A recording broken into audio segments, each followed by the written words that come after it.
welcome to another Keelhauled podcast. I'm your host, Captain Logan, and we've got a lot of Sea of Thieves news to cover today, so tie yourselves to the mast and hold fast. Ahoy there, pirates. I hope you had yourselves a good week and a good weekend. I know I did. This week, I'm going to be talking about the last weekly dev update video, emails, your stories, my stories, and some discussions on normal stuff. So all that and more in this week's episode of Keelhauled Podcast.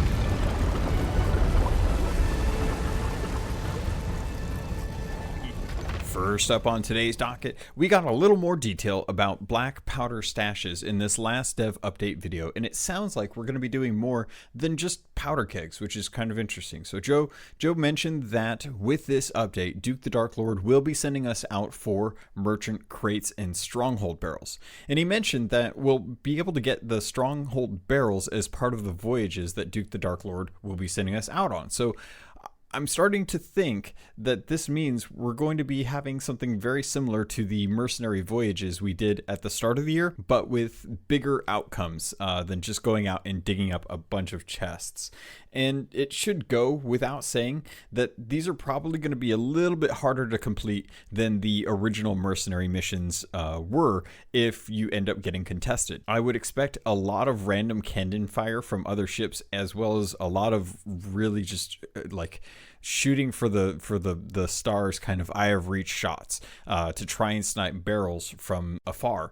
And since the barrels and crates seem to be the new currency, I think it's only fair that I kind of give a little bit of hints for some of the newer players, try to inform you that the safest place that you can put these is going to be in the crow's nest. Just put the barrels in the crow's nest. That doesn't mean that your ship is going to be fine if someone actually manages to snipe your crow's nest, but the blast is only going to knock down your masts. So I'd be interested to see how this is going to impact solo sloopers, people that may only have like one person to be able to raise up the actual mast before being able to get it repaired and getting underway, because that's really the detriment here is the amount of time it takes to raise a mast on a solo sloop and then actually get it repaired so you can actually use the mast.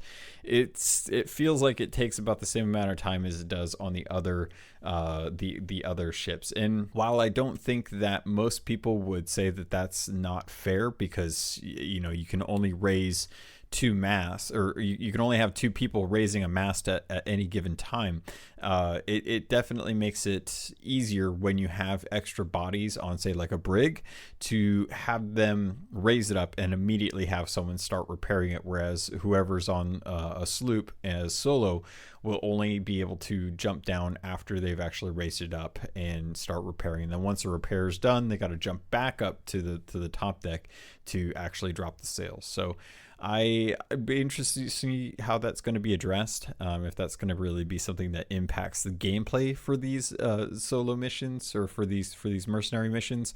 But regardless, it'll be pretty interesting to see just kind of how the community uses this to their advantage, and to see kind of what the community actually ends up doing. Because if we start having if we start having easier access to multiple mega kegs in the world, I could definitely see a few more Flying Dutchmans out in the world, or I might actually be able to gather up enough at one time to finally destroy crooked masts, because that needs to happen, because that island is pain.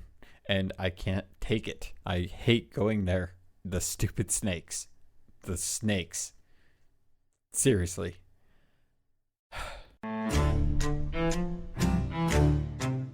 Also, with the update, the Hunter's Call is going to be getting a refresh. This is something that Shelly had mentioned previously a couple weeks ago on the weekly stream. So I think it's going to be much better when turning in fully cooked monster meat now. And hopefully this will discourage certain German pirates from chowing down on the Kraken fat that for some reason they really, really love the taste of. Even though I don't think that's actually going to happen, but one can hope.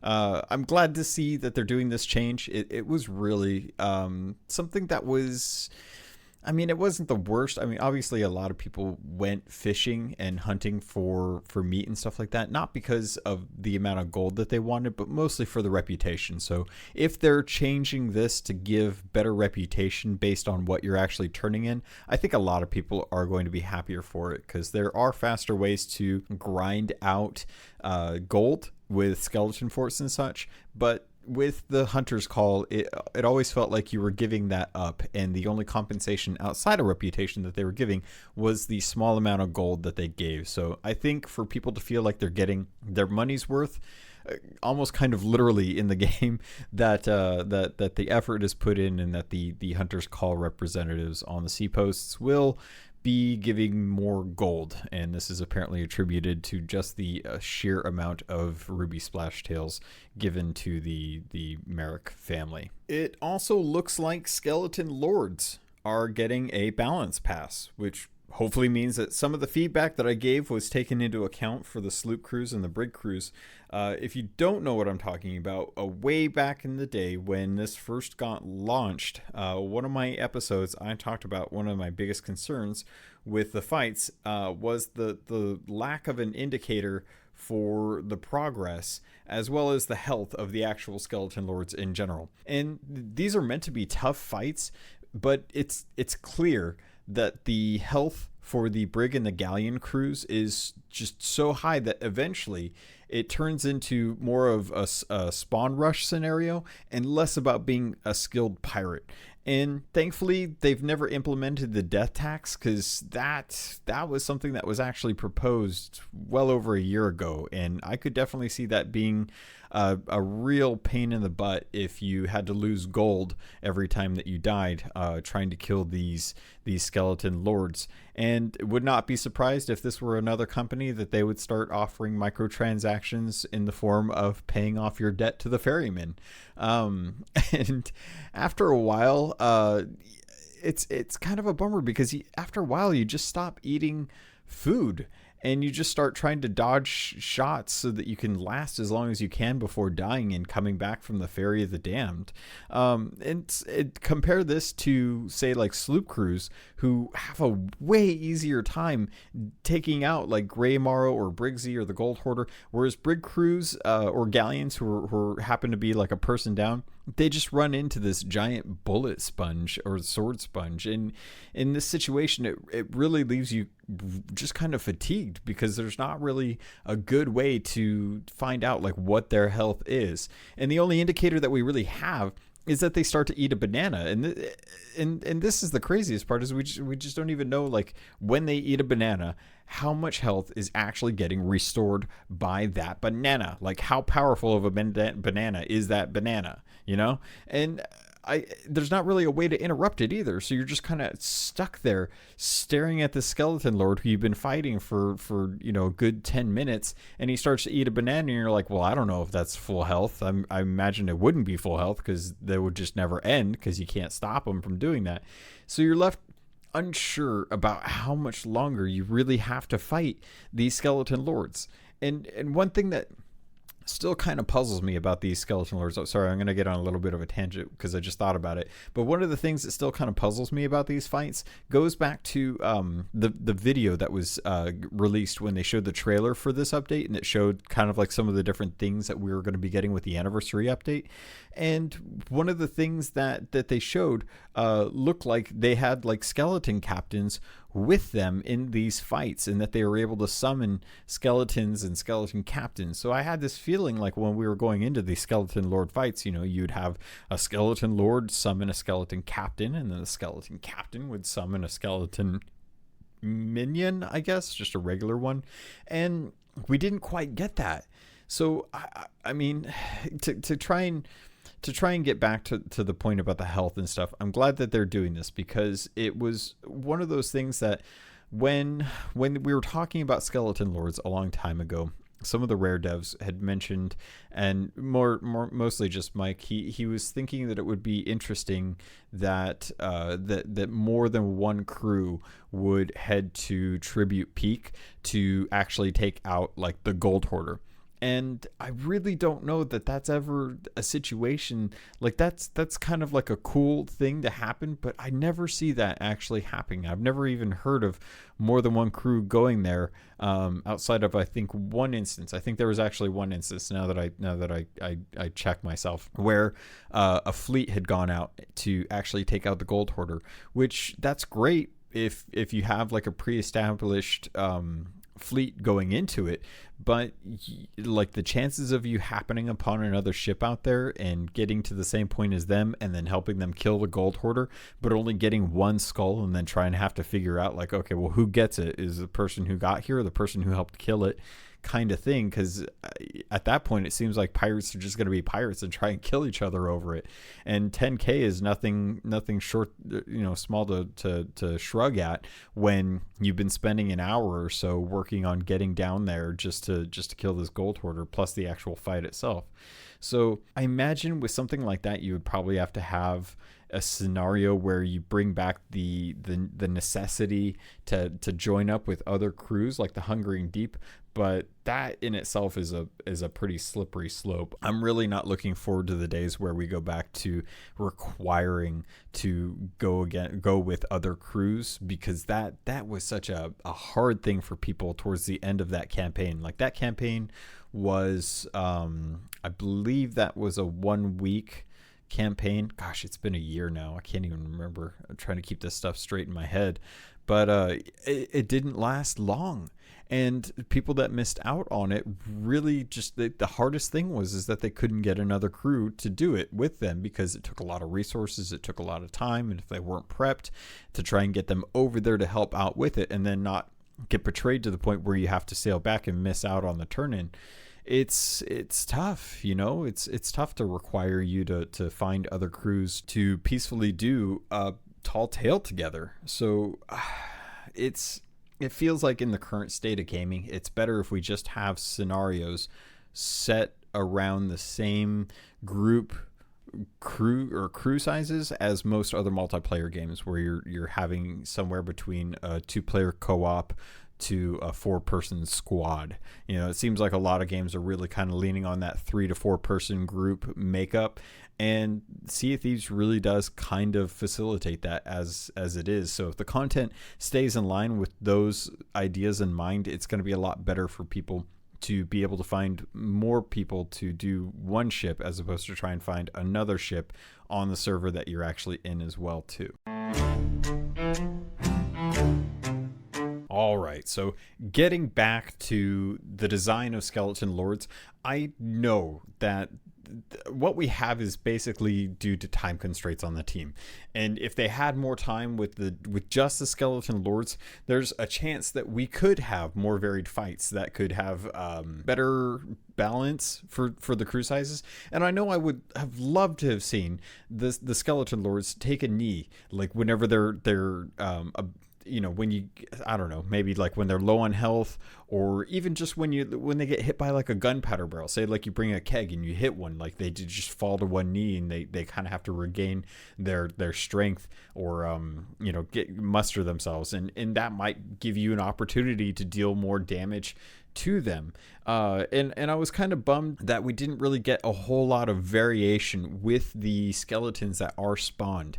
I love the fact that when they do spawn, that they come in different ways. It's not just they all rise up at once. You get a couple that are hand animated to kind of be pulled up from the ground upside down, and others that have to put their skulls back on before they can actually get going. But we didn't get any kind of variation with the skeletons. We just got plain old vanilla skeletons. There's no goths, there's no metalheads or vegans in the mix, and I feel like that was kind of a miss in the design, and I obviously attribute this just to the fact that they only had so much time to do this.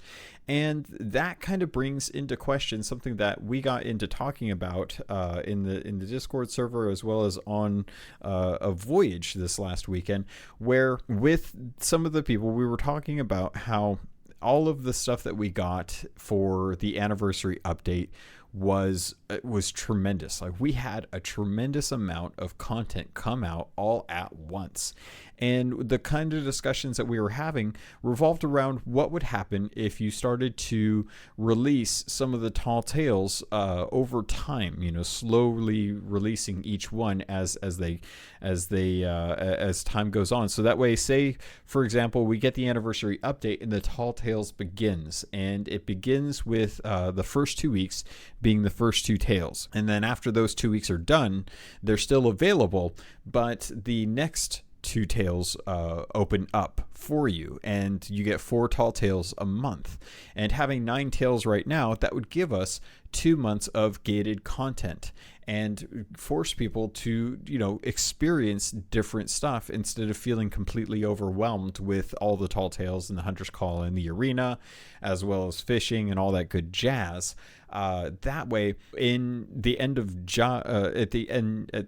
what am I thinking here? At the end of June, we would be finished up with the tales 1 through 8, and the beginning of July would be Tall Tales 9, and that would go for 2 weeks, leading us up into July 17th for the next update. And it's hard to know how well this would work, because obviously having it all released at once affords the team the opportunity to take feedback, to take bug reports and start implementing those immediately into the next build so that they can get things under control, as opposed to finding out about these as time goes on. Like there's no way to know if you gate the content that something that will inevitably bug out the gold hoarder to make it almost impossible until you actually get to that July update, unless they are continuing over the last 2 months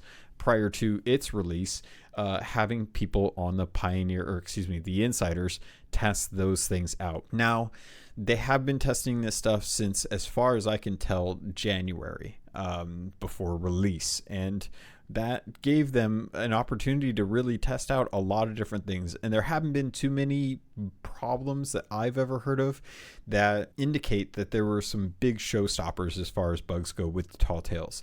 And I wonder if this is something that this is kind of what Rare is talking about when they start talking about finding that cadence, finding that desire to find the right rhythm of smaller releases and larger releases. Could we expect to get more tall tales, but each tall tale is released and then those go for a certain amount of time before a next smaller update goes, instead of having one big lump of tall tales, and our story and our lore starts to get delivered more over the course of time, as opposed to in one big chunk, the way it has been in the past with past updates like Forsaken Shores, like Curse Sales, Hungering Deep, with and with Tall Tales. So I'm hoping that this is kind of what they're taking from this experience. Rare's been doing a really good job of looking at what they do, analyzing how well it was received, and then applying fixes or new methods to try out for future content. And I could definitely see them learning from people grinding out the tall tales so quickly that it gave them very little new or interesting goals to have in the game, because at the moment I wouldn't say that Hunter's Call is really something that anyone let me say, there are people that are up to 50 already, but I don't think a majority of people look at Hunter's Call the same way that they look at, say, Pirate Legend. It's something to do because you have fun doing it and because you like having something to level up as you're playing, but it's not necessarily like an end game for most people. It's more something to do while you're out and about and having fun, just relaxing with fishing or digging up or killing monsters, things like that. Unlike Arena, where the goal is definitely to get to level 50 so you can get some of the good stuff as far as cosmetics and just enjoy yourself in a more PvP centric environment. Yeah, I think that'll cover everything that I was thinking about over the last over this update. Oh wait, no, sorry, there's one more thing.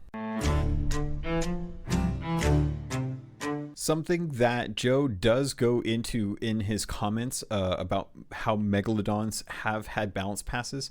as well as is kind of giving them some well-needed therapy, I guess, to help them understand their personality better. These are things that we've had in the game for a while. Like all the megalodons have had personalities to try and decide. I would expect to see more passive ones. I would expect to see more aggressive ones out in the wild. Though, to be perfectly honest, I probably won't notice, because every time I see one, I'm going to try and kill it, because that's just one more spawn that or one more opportunity for the Shrouded Ghost to spawn. If it exists. One thing that I thought was interesting, though, that was talked about, now that I kind of piece apart some of the rest of the little things that he talked about in the dev update video, dealt with cursed cannonballs. And I didn't think too much about, that these needed to be tweaked, because I felt like they'd been in the game long enough without getting adjusted. But at this point, I guess what they're looking to do is try and tweak some of the cursed cannonballs so that they're less effective and others might be more effective. I'm talking more to the way that the player affected cursed effects, maybe the duration being tuned down on those, and maybe the ship durations tuned up. And I think this is something that they're looking to try and bring to Arena, trying to start everyone off with a certain number of cursed cannonballs to kind of make things a little more interesting, especially now that they've decided to remove the dropping of the anchor with the ship damage. I think that they might be looking for a way to try and implement cursed cannonballs to kind of vary up the type of gameplay and stuff that can happen in Arena, as well as adventure and stuff. Or maybe they're doing this as kind of a preparation for something that's to come, and we don't know it yet until we find out there's something that's going to be really, really hard to balance against, if you take into consideration just what cursed cannonballs can do to pirates when you're out and about. I guess before I forget, Joe did mention that there would be more random treasure kind of strewn about on the beaches, and I think this might help out with some of the topics that I talked about in last week's episode, dealing with rewards, or not necessarily rewards, but stuff that can be stolen from pirates who are out doing like Hunter's Call or Tall Tales, from other players that want to hunt down ships. I was with a crew last night. We were finishing up. We were just talking on Daggertooth Island, and a galleon sailed up, sank our ship while we watched and just kind of figured what the heck, when we went and engaged with them a bit, and then they left. Like I actually figured that they were coming to sink our ship so they could turn in. They didn't. As soon as they sunk our ship, they went and left to go to Lone Cove, and it was just really bizarre. But I mean, we didn't have anything on our ship. We had finished up for the night. Everything had been turned in. We weren't planning on doing anything with the ship, and we just didn't bother to scuttle it because we didn't really find a reason to. So they went out and sunk it for some reason. And I think that people are getting back into the swing of attacking other ships. I think enough time has passed since Tall Tales has been released, and Hunter's Call is kind of something that we're kind of waiting for that change to get implemented before people really try to kind of grind out some of that golden reputation from Hunter's Call. And I think that having more treasure in the world is always going to be good. And I know that a lot of people don't care too much, especially the folks that have spent a lot of time just grinding out gold and getting all of their reputations and stuff, being a Athena 10 and stuff. And I get it. Like, there's not enough cosmetics for you to spend gold, and there's no way for you to dump your gold pile. And a lot of people are starting to get into those million gold marks, and with nothing really to spend it on. And I don't know what Rare can really do to kind of sink, have like a gold sink in game, so they can just buy something outside of cursed crates, or not cursed crates, cannonball crates and plank crates and food crates. Give people the opportunity to buy that stuff. So yeah, if they want to have a bunch of crates and stuff, and they don't want to have to go out and farm it, they can buy a full crate of cannonballs and use that as a gold sink. It's going to be hard to know how well the treasure thing kind of pans out until we actually get the patch notes, to which I'm hoping to be able to dig into on Wednesday and kind of find out any kind of little cool things that are hidden in there, kind of worming around. Speaking of speaking of the conversation that we had last week about people not being happy with coming across pirates who want to sink other pirates and not finding any kind of treasure to steal because they're doing a tall tale and there's no actual like monetary value with any of the items that you get from those tall tales, I actually got a email and a response to that discussion. And bear in mind, as I'm reading this is their thoughts and their opinions, and however you feel about this, we should always respect their thoughts and their opinions, because we would want them to respect in our thoughts and opinions. So I'm going to read this off to you, and that way you guys get a chance. If you want to write into me, it's always easy to do. You can always send me an email at captlogun@gmail.com. That is the email address for the podcast. Feel free to let me know. They write in and say, first off, thanks for the podcast. I appreciate the work and the thought that goes into it. I'd just like to weigh in to disagree with the idea that PvP players are somehow getting a short shrift by people enjoying fishing or completing tall tales. In my opinion, this game is neither PvP nor PvE exclusive. If people want to fish or complete a tall tale, why is that such a letdown to PvP players? Why is this something Rare should even address? Unless the PvP crew is on a mission to steal an Athena's voyage chest, there really isn't anything commendation worthy, even gold-wise, that is worth the time and effort to steal, regardless. If you want to steal a wooden plank of Rose/George charm, go for it. The fact that it isn't worth anything shouldn't be a deterrent. You should still get the chase and the PvP and the thrill of stealing from another crew. If Rare wanted to encourage this PvP type of PvP, however, they would have attached a commendation to it and or made it gold/doubloon worthy for the attempt. So much of this game already caters to the PvP crowd. To toss a bone to PvE players with fishing and tall tales doesn't really detract from the game experience for anything. The ability to PvP in adventure hasn't gone away, and we get new and different ways. I'm going to change that to interesting just for the sake of Sea of Thieves. And we get new and interesting ways to play the game with a much better understanding of lore of this sandbox world. To clarify, I enjoy PvE and PvP. I find it ironic that people so PvP focused in this game that has gone to great lengths to belittle people that enjoy PvE with quote unquote sea of friends mixed capitalization memes and toxic/abusive behavior in general. Have little to no appreciation for a more expansive game experience that benefits everyone. Thanks for listening, Chris. Chris, thank you for writing in your email. Just to touch on a couple things, I'm with you as far as enjoying PvE and PvP.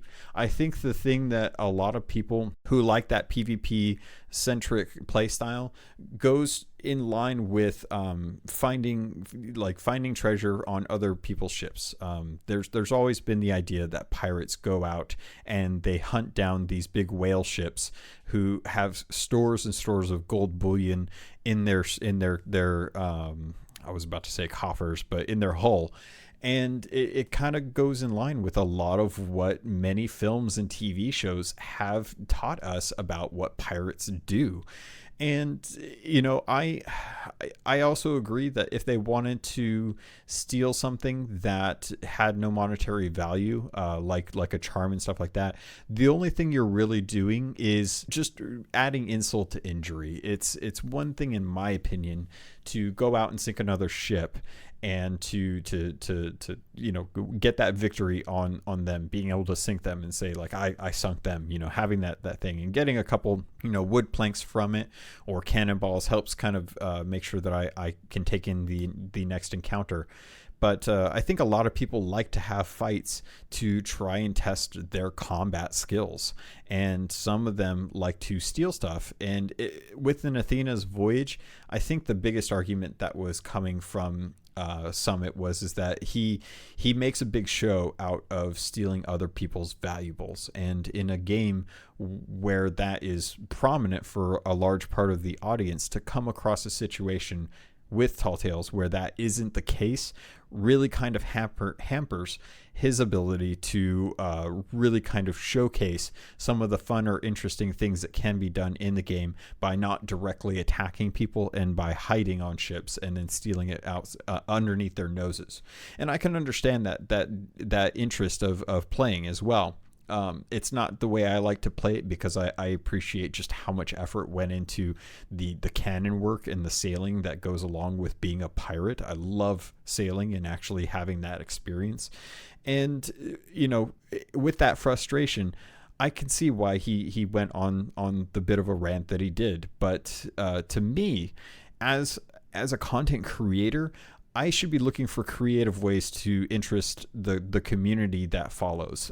You know, I should be doing something that doesn't rely so heavily on just one aspect of a game, and to find one aspect of the game that brings you a lot of joy and not to get that, I can understand why you'd be frustrated. But there are so many other things to do in the game, like you mentioned, that don't necessarily involve that particular type of playstyle, and I don't understand necessarily why you would not want those other types of playstyle if it facilitates other people so well to do things in the world that they want to do, to give them a varied option. To always have options is such a great way to do it. And I think a lot of the PvP people enjoy having that combat to show their prowess, to show just how good they are at being a pirate, and to have that kind of quintessential, you know, attacking a ship and stealing their treasure and sinking them and sending them to Davy Jones and stuff like that is a very key thing that they should enjoy.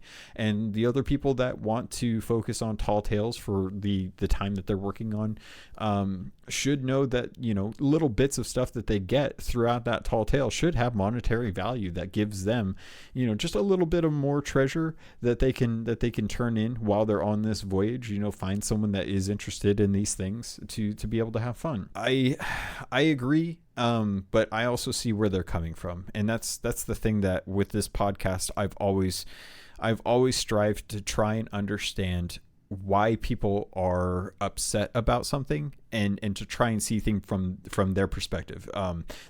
Even way back in the day, back when Prodigy X first hit Pirate Legend, everyone said, not my Pirate Legend. And I always sat down and thought, okay, well, I understand where they're coming from, but I also see that this was something that the community of players that wanted to see the end game, that they had this idea about, wanted to help him get to that status, so that at least they could see from his perspective what it was like to hit Pirate Legend, so that they knew what was coming when they put in all the effort. And to be fair, it is a long grind, and to put in that time and not know what's coming out of it could actually deter some people when they find out, like, there's Athena after Pirate Legend, and you just go and do Athena's voyages, which are essentially all three of the merchants wrapped up into one. And I back then, even I was thinking, like, you know, it's a little unfair that he put in the time and the effort and got help from other people, his community, that he wouldn't be able to hit that as soon as he did if not for his community and for his chat to be able to work on that. They put in time as well, and should share that value of helping him get to Pirate Legend around the same time as a few others. Again, just to state my case, I don't necessarily think that what he did was in the spirit of the game, or in the spirit of the way the developers wanted people to hit that. But at the same time, tons of people have always push the limits on hitting the end game for a game, to try and finish a game first before anyone else. It doesn't matter what game you play, there's always going to be people that want to get to the end as quickly and be first before anyone else. Just look at YouTube comments. There's always at least one guy who has to say first. Come to join me, crew, lad. Welcome aboard. All right, that was quite a mouthful. So thank you for listening to that. And hopefully you guys came to some of the decisions, or maybe saw a different perspective that you previously had. Hopefully you guys enjoyed the conversation. I love having these discussions because and we have these discussions in the Discord a lot, actually, where we have to talk about these things. We have to discuss different people's perspectives on things like full PvE fleets on servers, or not having treasure for PvPers to take from PvEers working on Tall Tales, or double guns, and if that's a viable option, or if it's abusing mechanics.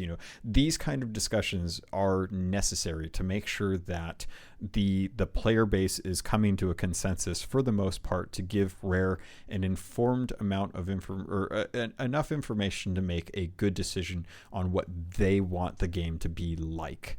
And because we're having these disagreements or these discussions, doesn't mean that we have to be enemies. And in fact, some of the best friends have some of the best arguments over which Star Wars movies are the best, which I'm not going to state here because that's for a different type of podcast.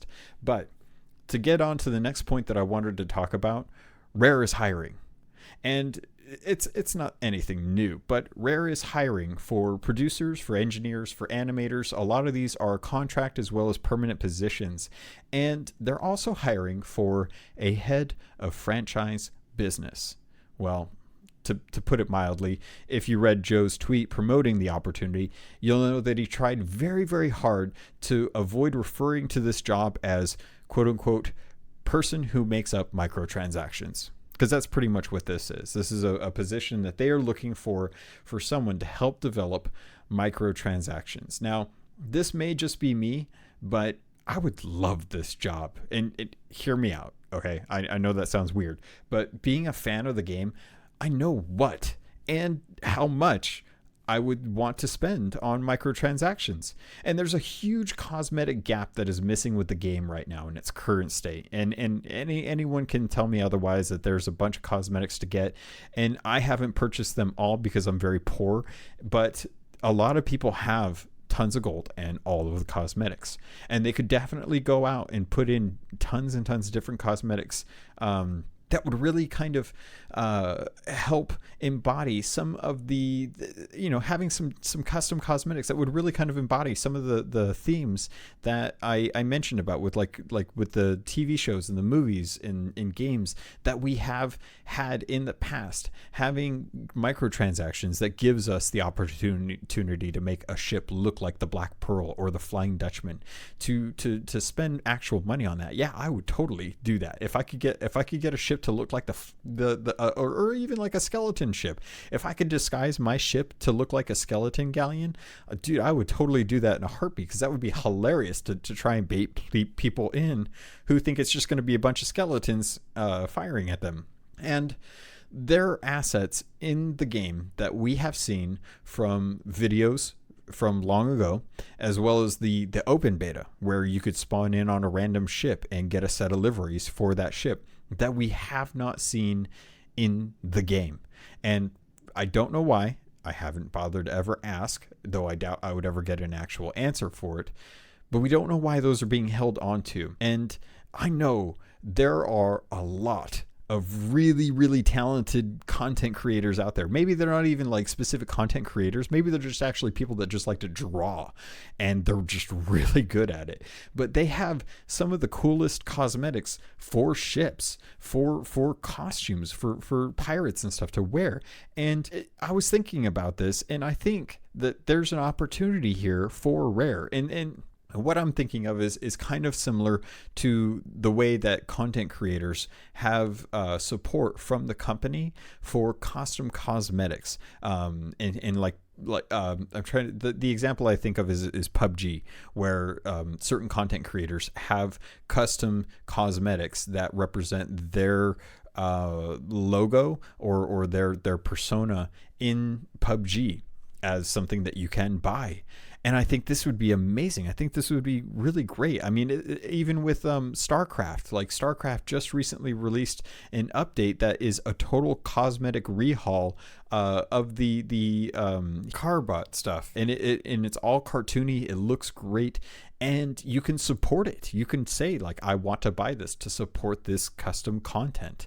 And I think Rare could totally do something with this. They could definitely take the approach of giving certain vetted content creators an opportunity to make custom cosmetics that are microtransactions, and a majority of the proceed would go to Rare to help fund the producing of the game, but a small portion of it would go to the content creator. And that way you could start seeing a bunch of people out representing their favorite people on the seas. And obviously there are huge like restrictions that you would want to put on this as to what could get submitted, what wouldn't get past quality control. And also there's a big thing with the vetting of the content creators. You want to make sure that the content creators that you're inviting to do this are actually, people that hold the same values as the company, because as a company you have certain moral ethics that you want to establish for the community to make sure that things don't go down a slippery slope of somewhere you don't want to be. And with pro gamers and content creators, I see stories every now and then where they say or do something that really goes against what the company is trying to promote or trying to say with their morals and stuff. And to have stances to have the strong stances that Rare does, I can imagine that they need to make sure that the people that they would bring on for this kind of thing would want to be people that you trust to deliver the same type of message that the company wants to represent. But I could totally see this happening. I could totally see them putting out custom content or microtransactions for content creators that go beyond kind of the in-game Easter eggs that we're used to seeing. And just recently, I've been hearing that like the list is, or hearing Aaron, who was on the podcast recently, said that he had recently updated the list of Easter eggs, and I was thumbing through some of the posts on there, and a lot of them don't have pictures, and I could definitely see them really kind of turning microtransactions into something that could help promote the community as well, because at this point it's still one of those situations where I'm trying to figure out what the heck is going to be after pets. It's something that I've talked about in the past. It's not something new, and this is just more evidence for me that Rare is looking to have someone try and develop their future long-term goal with microtransactions. And I think custom cosmetics, I think themed cosmetics, I still think that they need to do the breast cancer awareness cosmetics as a microtransaction for October in support of breast cancer awareness. And they could definitely do so many different charitable things and offer players a chance to not only help support the game, help support the studio, help support a good cause, and with their money say that they get good cosmetics and unique cosmetics, big purple sails, big purple ship, or not purple, pink. I'm sorry, I'm thinking something else, out on the seas to say like, hey, I spent money to help support these causes because I believe in them. And this is how I want to be seen out in the world. So I'm excited to see if they do hire someone. I don't know how it would ever be me, but I would love to apply for this job if I could manage to get out to the UK. That's not a possibility in my life right now, but I would love to have the opportunity to apply for this because I don't have any experience in that actual field, but I've done enough and know enough about this company to know like what players would want. I know what you would love to have because it's the exact same thing that I would want. I would want the black pearl sails. I would want really big hats and cool swords and Athena weapons and all the pets, cats and stuff. Like I want those as microtransactions, and I'm willing to throw money at my computer monitor until Rare gives it to me. At which point I'll probably have to use PayPal or something actual to buy it, but that's a whole nother thing. But yeah, I'm looking forward to seeing how they decide to go forward with microtransactions, and if that's something that maybe they could do, like with StarCraft and with PUBG, where they offer us custom cosmetics, and see where that goes, see if it works. It could totally work, by the way. It should work. I want it now. I would totally buy something. I don't know what now, but I would totally try, and I would totally try to apply for a Keelhauled thing. I would love to have I would buy my own sales if I could. That would just be hilarious. I'd do nothing but I'd park out by Keelhauled Fort, and that I wouldn't actually play the game. I'd just sit out there and fish all day. Is that bad? That's bad. I shouldn't say that. I would probably go out and do something else, but that's, I didn't even think about it until now. Before I move on, I didn't think about how this could impact other people out on the seas, especially if someone has your, actually, I just thought this might actually be a really bad idea now that I think about it, because if someone has, say, I'm going to use Captain Falcor because he's the biggest one I can think of right now. If someone had Falcor Larry sails and a Larry figurehead, which should totally be a thing, that he could have people trolling and using, like, trying to besmirch his persona, his online presence.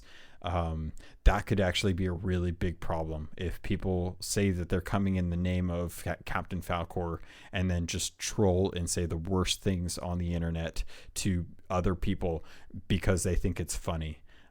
So I don't know that there'd be a lot of that. Our community seems to be pretty healthy, and we try to keep on top of each other, abiding by the code as much as possible.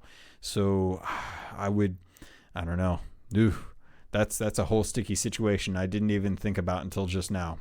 But hopefully, if Rare's listening to this, fly me out, fly my family out to the UK. I'll get a passport so I could get the job. It's not going to happen. Anyway, let's move on. All right, pirates. It's time for First Mate's Log. I was going to do a captain's log because I had some really good sales this week, and I wanted to share them with you. But it was a skull fort, and we fought off a sloop, and then we fought off a brig a couple times, and we hardly had any supplies by the time all of it ended, and it was a really weird situation because they parked away from the fort, and then they kept sending people to the island. They didn't try and sink us. They never fired any cannonballs. And when Chenzo and I would fire ourselves over to the actual ship, we would board it, and they would try to kill us. But when we killed them and then tried to sink them, like they had supplies. They had fish. Like they had been fishing for a while, and they were cooking fish. They were actually cooking a trophy splash tail on the grill right there, and I'm listening to the water come into the ship and flood, and then all I hear is the sizzle and pop of the grill, and I'm like, what is that? And I go over, and sure enough, there's a giant fish. So I'm like, all right, well, I'm gonna eat this banana because this banana is gonna become terrible compared to this trophy splash tail that's perfectly cooked. For the life of me, I can't understand what these people were trying to do. But if they were trying to take the fort from us, they did a horrible job at it. And it was kind of interesting to actually get a chance to go out and sink them, not once, but twice, in the weirdest way. In the first way, we actually double kegged them, which was, that was satisfying. I love getting a good keg off on a ship, to the point where actually I was doing a power hour stream on, was it? I want to say it was Thursday or Friday. I think it was Friday. And at the very end, I wanted to go deliver a keg to a ship as a present, but they took off from the fort, and I couldn't, and I started chasing them, and a Meg popped up and started chasing after them, and they made the wrong adjustment. And I was with the wind with this sloop and my sloop, and I managed to get just close enough. I managed to harpoon their rowboat. Had they not had a rowboat, I totally would have missed this ship. I managed to nail the hit with the harpoon, and I started to reel them in. And I could see them running around the top deck, freaking out, trying to understand like what they were going to do. One guy jumped on the cannon, and he's trying to angle it back so he could try and hit my ship. But because I'm reeling it in, I'm pulling their stern closer to me, which is pulling the cannon angle away from my ship. So finally, I managed to get them close enough where I felt like I could let go of the harpoon for a second. And I jump on cannon, I fire one shot, and I hit the main part of the sloop, and it just erupts in this huge explosion. Like 2 or 3 powder kegs just go off all at once, and the whole ship, the mast falls down, they're dead. I'm ecstatic, and I was so happy. And you know what I got out of that? Nada. There wasn't anything on the ship.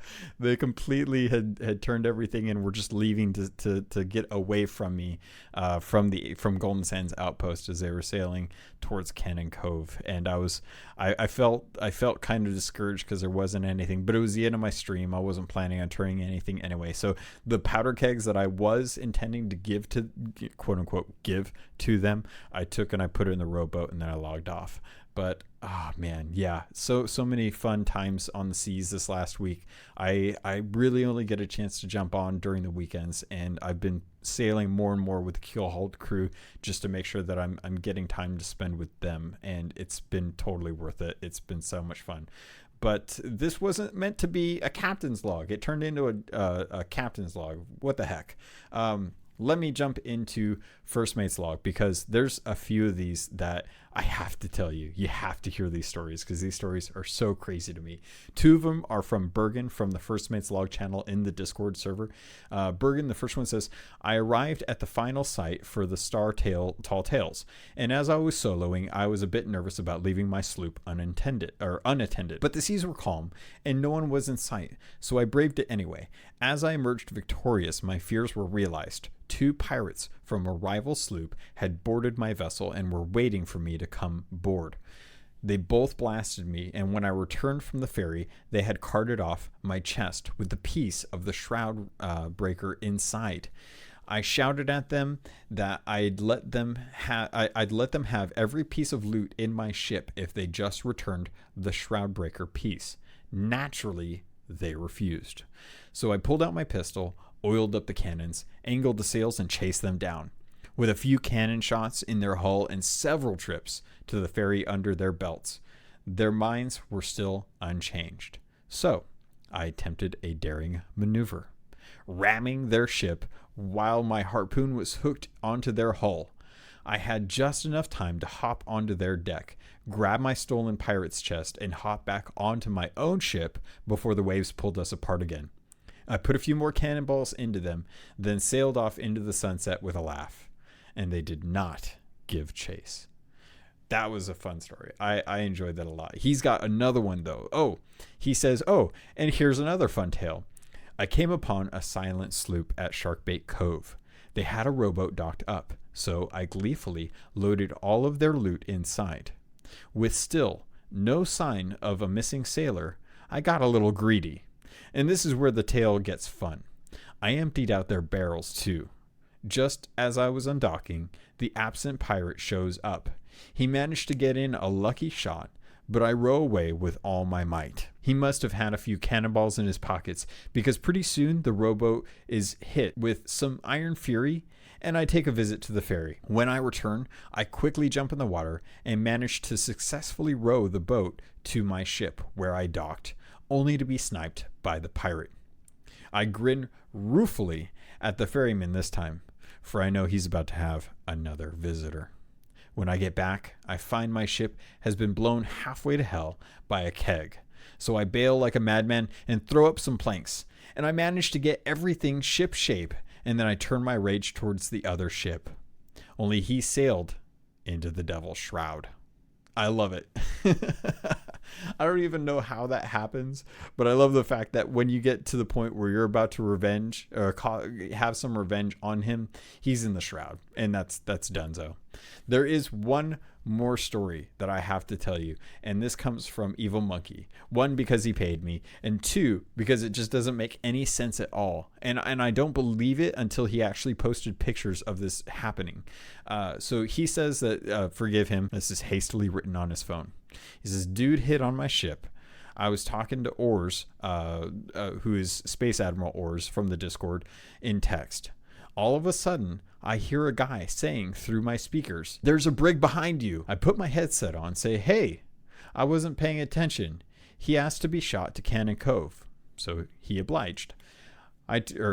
Monkey obliged, I should clarify. He says, I turn to go sink the ship. I do so. I hear the guy saying as he swam to my ship, "Dude, you hit the jackpot." They had the most rare chest in the game on their ship. I said, yeah, right. So he boarded, and in Athena's chest. He sat on the helm, and I shot him once and headed to Ancient Spire and turned it in. This brig, for whatever reason, sailed up to Evil Monkey and his sloop and dropped off in Athena's in the most inconspicuous. He's just like, this is going to be forced PvP. You're going to have to sink my ship, and congratulations, you just got an Athena's chest. And it's so strange. I have no clue why someone, it's like the weirdest reverse pirate you could ever imagine, because they didn't try and make it into a game. They didn't put up any fight. They're just like, I'm just going to give them the sense of winning and Athena's chest. And it's strange. Like I'm actually considering doing this for people because I know how hard it is to become a legendary thief. And I think it would be kind of funny just to really confuse people to do this. Those are the First Mates logs. I jammed in a captain's story in the front, so hopefully you'll forgive me for that. But Pirates, I think that's going to do it. We're getting close to the hour mark. I'm going to have to trim out some of the nonsense that doesn't need to be in here to kind of keep it under. And I think that's going to do it. Pirates, thank you so much for listening to this podcast. I hope you had a good time. I hope you enjoyed the discussions that were being had. Feel free to send me your feedback, your comments, your thoughts, anything that we talked about or anything that's going on in the game. I definitely look forward to hearing about it. We're getting an update this Wednesday. It should be awesome. I can't wait to start finding some of the stories that people have about dealing with gunpowder barrels on your ship. And if you want to get a hold of me, there are so many ways to do it. Just go into the show notes. You'll see all the different links, all the different ways that you can reach me. Twitter, you can find me on Twitch. You can find me on all of the podcast mediums as well as YouTube. I have merch. I keep mentioning this because I want to let you guys know that I do have merchandise available. If you want a mug that has Keelhauled on it, if you want a t-shirt, I got to wear the t-shirt that I ordered to the store today, and no one stopped me and said that they were a fan. So clearly I'm doing a good job with I'm doing a good job with the podcast.